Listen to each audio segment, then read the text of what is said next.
Hello बच्चों, let's read this question. The question says development of blastocyst and its attachment to the uterine wall in human beings is called. Options are fertilization, gestation, implantation and insemination.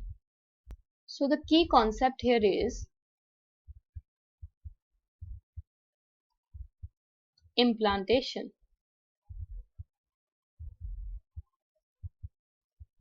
Implantation एक process है जिसमें blastula, जिसे हम blastocyst भी कहते हैं, it gets embedded in the uterine wall.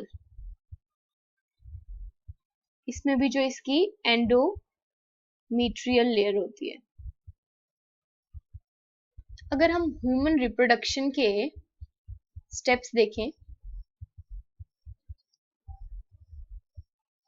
तो सबसे पहले होती है गैमेटोजेनेसिस. मेल में गैमेटोजेनेसिस में बनते हैं स्पर्म्स और फीमेल्स में बनता है एग, या इसे हम ओवम भी कहते हैं. नेक्स्ट स्पर्म रिलीज होगा और रीच करेगा into the female reproductive tract और ओवम तक पहुंचेगा. इसे हम कहते हैं इंसेमिनेशन.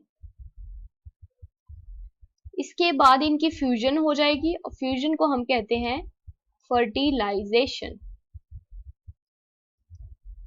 तो फर्टिलाइजेशन में क्या हो रही है, इनकी फ्यूजन होती है. इससे नेक्स्ट होगा जो जाइगोट बनेगा उसकी क्लीवेज होगी. क्लीवेज होने के बाद जो ब्लास्टोसिस्ट होता है उसकी होती है इम्प्लांटेशन. इम्प्लांटेशन यानी ब्लास्टोसिस्ट इम्प्लांट कर जाएगा into the endometrium wall of uterus.